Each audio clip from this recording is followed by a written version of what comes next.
বৃহস্পতিবার আইপ্যাকে ইডির অভিযান ঘিরে তোলপাড়, জানিয়ে সরগরম রাজনীতি। সেই আইপ্যাকে ইডির অভিযানে পুলিশি বাধার অভিযোগ, সুপ্রিম কোর্টে জোড়া মামলা।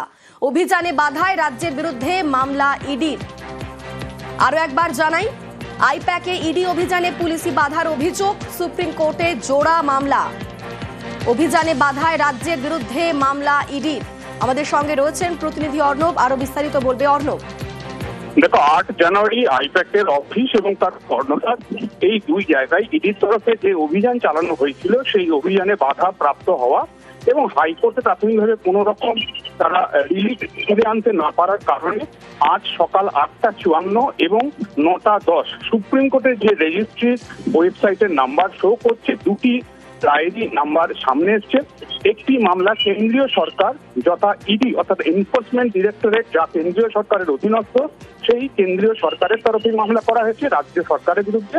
অন্য আরেকটি মামলা ইডির অফিসাররা, 3 অফিসার যারা বাধাপ্রাপ্ত হয়েছেন বলে সুপ্রিম কোর্টে অভিযোগ করা হয়েছে এবং ঘটনাস্থলে যারা ছিলেন তাদের এই মামলায় সংযুক্ত করা হয়েছে বিবাদী হিসেবে। এবং সেক্ষেত্রে বেশ কিছু আইপিএস অফিসারের নাম কিন্তু সরাসরি মামলায় বিবাদী হিসেবে ইডি অফিসাররা সামনে এনেছে। দুটি মামলায় আজকে ডায়েরি নাম্বার পড়েছে।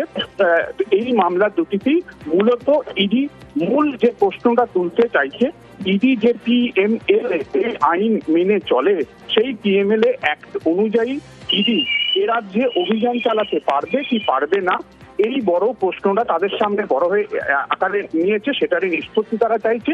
পাশাপাশি যে ইডি অফিসারদের বিরুদ্ধে পুলিশ কোন রকম কড়া পদক্ষেপ নিতে পারে বলে তাদের শঙ্কা রয়েছে, কারণ ইতিমধ্যেই বিধাননগর এবং কলকাতা পুলিশ এলাকায় একাধিক অভিযোগ রয়েছে। সেই অভিযোগের ভিত্তিতে কি পদক্ষেপ নেওয়া হবে তাদের বিরুদ্ধে বা নেওয়া আদৌ হবে কিনা, এই পুরো বিষয়টা তারা দোটানায় রয়েছে। তাই তাদেরও একটা রক্ষা কবচের প্রয়োজন। এই দুই জায়গা থেকে জোড়া মামলা এবার সুপ্রিম কোর্টে দায়ের করা হলো। তবে শুনানি কবে হবে সেটা এখনো সুনিশ্চিত হয়নি। সকাল বেলাতেই প্রধান বিচারপতির বেঞ্চে সকাল পর্যন্ত কোনো দৃষ্টি আকর্ষণ হয়নি।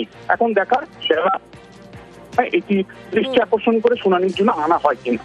বেশ, ধন্যবাদ অর্ণব।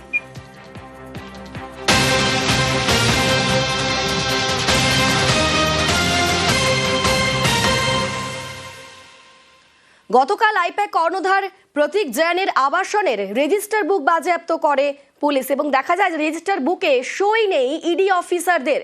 প্রতীকের আবাসনের রেজিস্টার বুক বাজেয়াপ্ত করে পুলিশ। আবাসনে ঢোকার সময় সই করেননি ইডি অফিসাররা। ঘটনার সময় গেটে ছিলেন 2 নিরাপত্তারক্ষী। নিরাপত্তারক্ষীদের ফোন নিয়ে নেন ইডি অফিসাররা। আইন মেনেই তদন্ত হয়েছে দাবি ইডির। তল্লাশিতে গেলে রেজিস্টারে সই করা হয় না, মন্তব্য ইডির।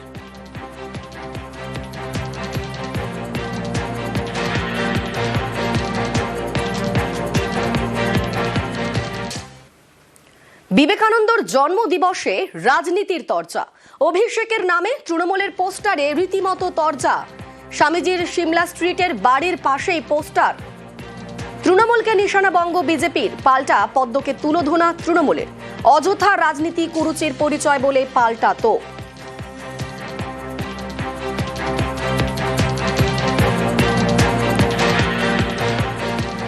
স্বামীজির উক্তিগুলোই এখানে চর্চিত হওয়া উচিত, উল্লেখ হওয়া উচিত। কিন্তু সেই আজকে অন্য কেউ অপ্রাসঙ্গিক অনেক ব্যানার হোর্ডিং দিই, আমার নামটা লিখতে দিই না। আর এর উল্টো দিকে স্বামীজি আসল যুবরাজ, অন্য কেউ যুবরাজ নয়।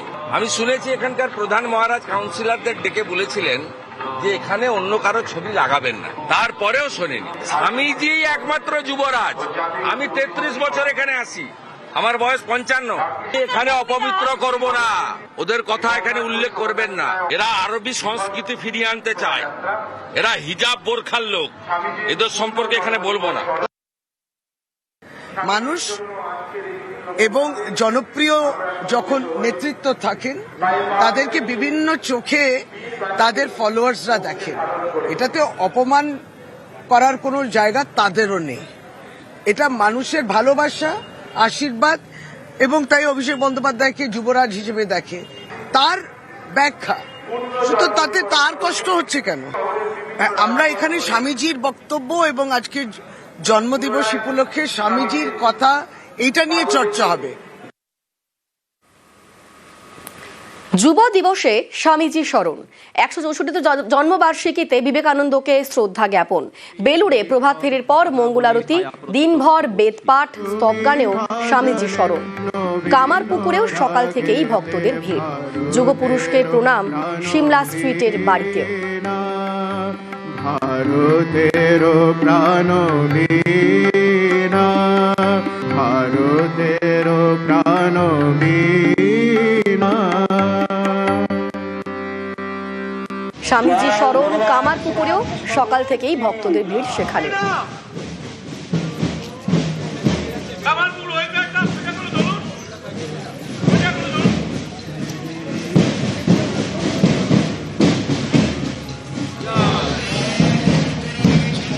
যুগপুরুষকে প্রণাম সিমলা স্ট্রিটের বাড়িতে।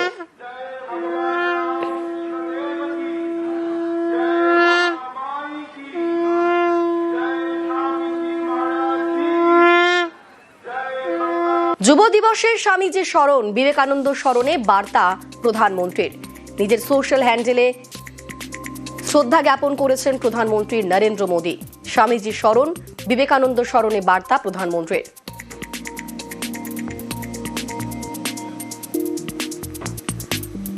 যুব দিবসে স্বামীজি স্মরণ, বিবেকানন্দ স্মরণে বার্তা মুখ্যমন্ত্রী মমতা বন্দ্যোপাধ্যায়েরও। নিজের সোশ্যাল হ্যান্ডেলে বিবেকানন্দকে স্মরণ করে শ্রদ্ধা জ্ঞাপন করেছেন মুখ্যমন্ত্রী মমতা বন্দ্যোপাধ্যায়।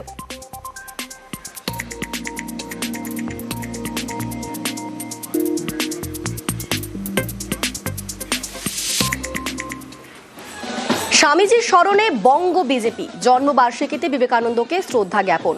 সিমলা স্ট্রিটের বাড়িতে বঙ্গ বিজেপির নেতারা পৌঁছে গিয়েছিলেন তাকে শ্রদ্ধা জ্ঞাপন করতে। কারা কারা ছিলেন সেখানে আমাদের সঙ্গে রয়েছেন প্রতিনিধি সান্নিক। সেখানে ঠিক কি ঘটলো সান্নিক বলতে পারবে সান্নিক? অনিন্দিতা, আজকে সকাল থেকেই স্বামীজির 164তম জন্মবার্ষিকীতে সিমলা স্ট্রিটের স্বামী বিবেকানন্দের যে বাড়ি, সেই বাড়িতে সকাল থেকেই উপচে পড়া ভিড় চোখে পড়ার মতো ছিল।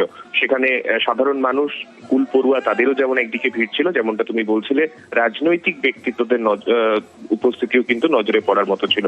সকালবেলা থেকেই আজকে রাজ্যের বিরোধী দলনেতা শুভেন্দু অধিকারী, শ্রমিক ভট্টাচার্য, সুকান্ত মজুমদার তারাও যেমন একদিকে উপস্থিত ছিলেন, তার পাশাপাশি রাজ্যের শাসক দলের তরফেও মন্ত্রী শশী পাজা তিনিও আজকে স্বামী বিবেকানন্দের যে মূর্তি, সেই মূর্তিতে মাল্যদান করে শ্রদ্ধা জ্ঞাপন করেন।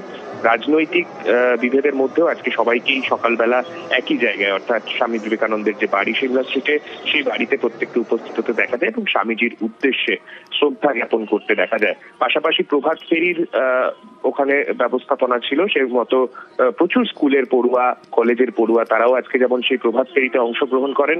পাশাপাশি বঙ্গ বিজেপির তরফে বিবেক যাত্রা বলে একটি অরাজনৈতিক কর্মসূচি সেখানে নেওয়া হয়েছিল। সেই প্রভাত ফেরির অনুষ্ঠানে আজকে দেখা যায় সুকান্ত মজুমদার, ইন্দ্রনীল খা তারাও কিন্তু আজকে অংশ নেন। সকাল থেকেই স্বামীজি স্মরণে রাজ্যের রাজনৈতিক ব্যক্তিত্বরা। বেশ, ধন্যবাদ সান্নিক।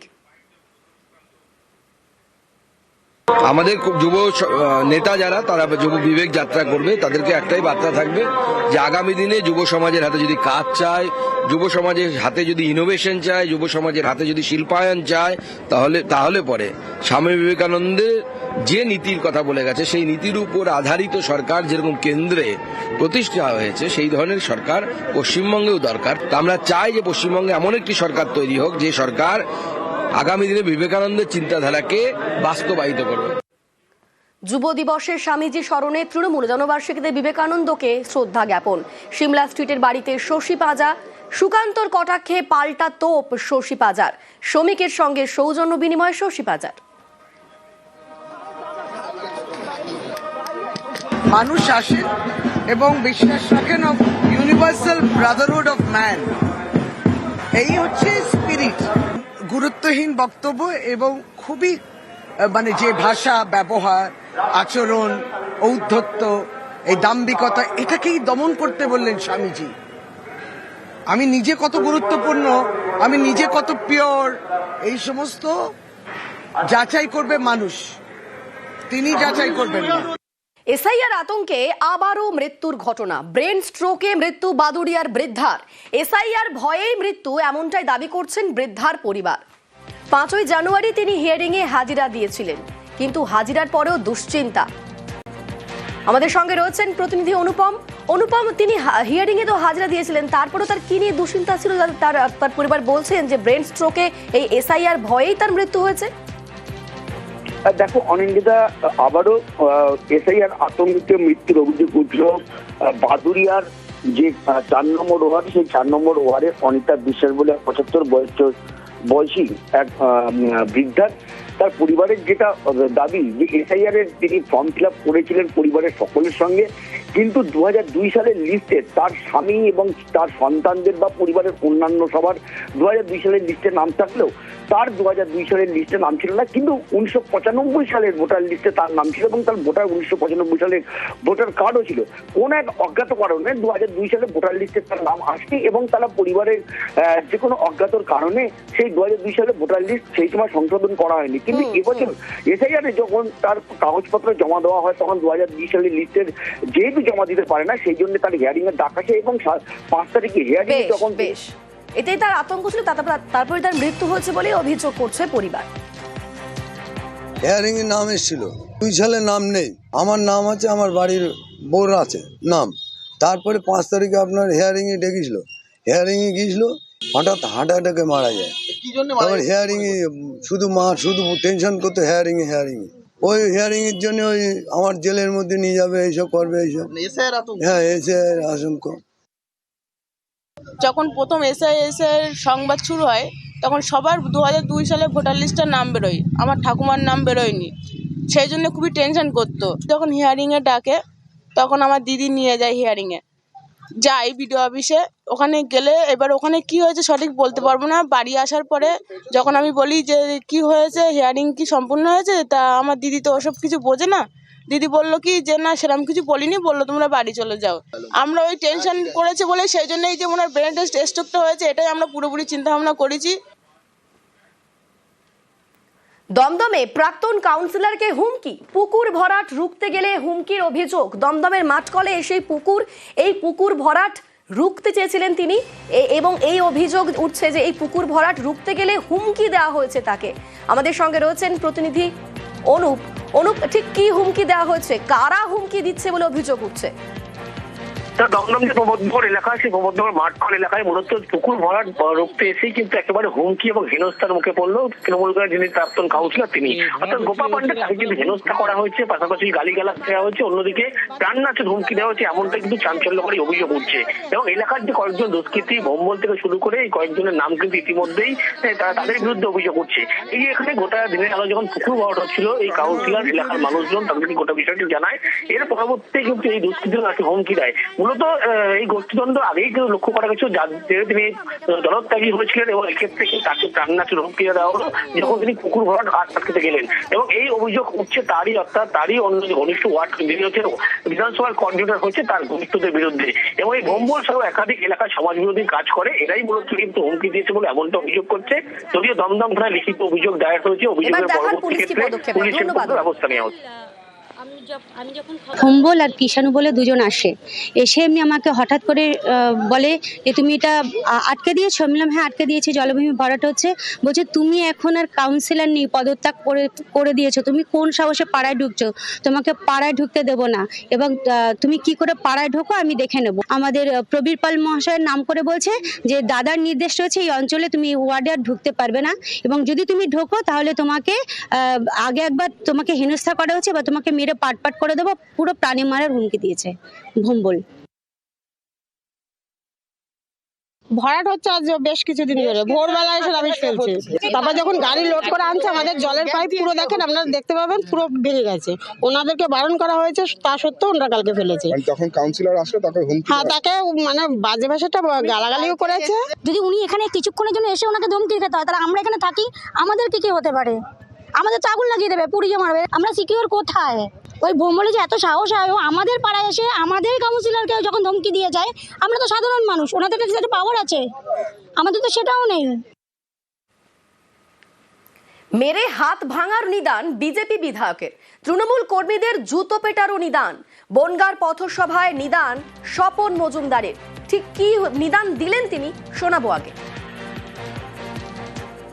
ভারতীয় জনতা পার্টির সমস্ত কার্যকর্তাদের উদ্দেশ্যে বলছি, যদি কোনো টিএমসির হারমাত বাহিনী কোনোভাবে কোন বিজেপির কার্যকর্তার গায়ে হাত তোলে, হাতটা একদম উপরে নিয়ে আমার কাছে যাবেন। যা কিছু আছে থানা, পুলিশ, কোর্ট কাছারি, আমি স্বপন মজুমদার দেখব। মার খাবেন না, আজকের থেকে কেউ মার খাবেন না, মার দেবেন। অন্যায় করবেন না, অন্যায়কে প্রশ্রয় দেবেন না, একদম মিথ্যাচার করে তৃণমূল কংগ্রেস মানুষকে বিভ্রান্তির মধ্যে ফেলে সিএ থেকে বঞ্চিত করেছে। তৃণমূল কংগ্রেসের লোকজন যেখানে এই সিএ নিয়ে কথা বলবে সেখানেই জুতো দিয়ে পেটাবেন আপনারা, এক নেতাকেও ছাড়বেন না। আমাদের সঙ্গে রয়েছেন প্রতিনিধি অনিরুদ্ধ, এরকম নিদান কেন দিলেন বিজেপি বিধায়ক? দেখো, তোমাকে জানিয়ে রাখি যে গতকাল গাইঘাটার চাঁদপাড়াতে বনগাঁ দক্ষিণের বিজেপি বিধায়ক স্বপন মজুমদার একটি পথসভায় ঠিক এইরকমই বক্তব্য রেখেছেন এবং এর আগেও একাধিকবার দেখা গেছে তৃণমূল কংগ্রেসকে উদ্দেশ্য করে এবং পুলিশকে উদ্দেশ্য করে এরকম ধরনের হুমকি বার্তা তিনি আগেও দিয়েছেন।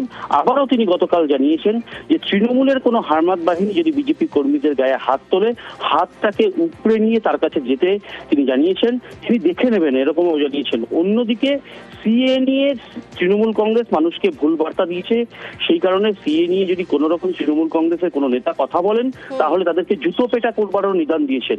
এর আগেও একাধিকবার এরকম বিপরীত বিতর্কে জড়িয়েছেন স্বপন মজুমদার। ঋষি মনীষীদেরও কথা, পিঠে দেওয়াল ঠেকলে আর পিছনে তো যাবে না, সামনে এগো। যদি কেউ আপনাকে একটা দেয় আপনি দুটো দেবেন, এটা পরিষ্কার। ভারতীয় জনতা পার্টি বিগত 5 বছরে 200-র উপরে কার্যকর্তার মৃত দেহ তুলেছে। এটা সহ্য করা যাবে না বাংলায় এবার শান্তি ফিরিয়ে আনতে হবে। তার জন্য দালালগুলো আছে, যে রংবাজগুলো আছে, তাদের শেষ পরিণতি দেখতে হবে আমাদের। স্বপন মজুমদার নিজে একজন অসামাজিক মানুষ, তিনি মাদক পাচারে যুক্ত হয়ে দীর্ঘদিন জেল খেটেছেন। সুতরাং রাজনৈতিক শিক্ষা দীক্ষা না থাকলে যে ধরনের আচার-আচরণ করা মানুষ করে সেইগুলো উনি করছেন। আর খেপা কুকুর হয়ে গেছে, যেখানে সেখানে পাগলামি করছে, ঘেউ ঘেউ করছে। একটানা কম তাপমাত্রা, পুরুলিয়ায় শিশির জমে বরফ, আর পৌষ সংক্রান্তি থেকে ফের জেলায় জেলায় জাঁকিয়ে শীত, এমনটাই জানাচ্ছে হাওয়া অফিস।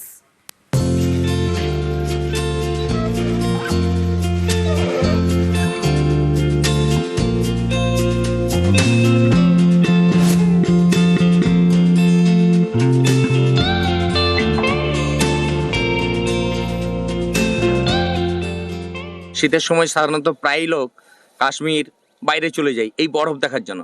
যে বরফ আমরা কিন্তু পুরুলিয়াতে দেখতে পাচ্ছি, এই তুষারপাত। গাড়ির উপরে জমে বরফ। এটা দার্জিলিং নয়, পশ্চিমের জেলা পুরুলিয়া। দিন 7 ধরে পুরুলিয়ার পারদ নেমেছে 10-এর নিচে। বিশেষজ্ঞদের মতে একটানা এতটা কম তাপমাত্রা থাকার কারণেই শিশির জমে বরফ। দিন 7 ধরে এই বরফের দেখা মিলছে ভোরের পুরুলিয়ায়, বেগুনকোদর, অযোধ্যার নানা এলাকায়। শীতের দীর্ঘ রাত হয়, নিম্ন বায়ুমণ্ডলে আপেক্ষিক আর্দ্রতা বা ভূপৃষ্ঠের আর্দ্রতার পরিমাণ বেশি থাকে, শান্ত এনভায়রনমেন্ট থাকে। সেক্ষেত্রে ইভিনিংয়ের পর থেকে যখন লং ওয়েভ টেরেস্ট্রিয়াল বিকিরণ সংঘটিত হয়, গভীর রাত বা ভোরের দিকে নিম্ন বায়ুমণ্ডল মানে ভূপৃষ্ঠের কাছাকাছি বায়ু অনেকটাই শীতল হয়ে যায়। এক্ষেত্রে জলীয় বাষ্প ভেপার স্টেজ থেকে সলিড স্টেজ আইস ক্রিস্টাল বা ফ্রস্টে রূপান্তরিত হয়। রবিবার তাপমাত্রা চড়েছে দক্ষিণের জেলাগুলিতে। এক ধাক্কায় তাপমাত্রা বেড়েছে প্রায় 3 ডিগ্রি। আবহাওয়া দপ্তর জানিয়েছে এটা সাময়িক, বুধবার থেকে ফের নামবে পারদ। আগামী 2 দিনের মধ্যে আবার তাপমাত্রা কমে যাবে। কলকাতা পার্শ্ববর্তী অঞ্চলের জন্য আগামী 1 সপ্তাহ 12 ডিগ্রি কাছাকাছি কন্টিনিউ করার সম্ভাবনা, ঠান্ডা বজায় থাকবে। পশ্চিমের জেলাগুলো স্বাভাবিকভাবে কলকাতার থেকে আরও 3 থেকে 4 ডিগ্রি তাপমাত্রা কম থাকবে। পুরুলিয়া, পূর্ব পশ্চিম বর্ধমান, বীরভূম, সেই সাথে মুর্শিদাবাদ, নদিয়া, এই জেলাগুলোতে অনেক জায়গাতেই সর্বনিম্ন তাপমাত্রা 8 থেকে 10 ডিগ্রি কাছাকাছি থাকবে। উত্তরবঙ্গের ক্ষেত্রে সর্বনিম্ন তাপমাত্রা রিপোর্ট হচ্ছে দার্জিলিংয়ের পাহাড়ি এলাকায় 2 ডিগ্রি কাছাকাছি রয়েছে। তাপমাত্রা এর কাছাকাছি কন্টিনিউ করবে উত্তরবঙ্গের জেলাগুলির জন্য, খুব বেশি পরিবর্তন হবে না রাতের তাপমাত্রা। নিউজ 18 বাংলা।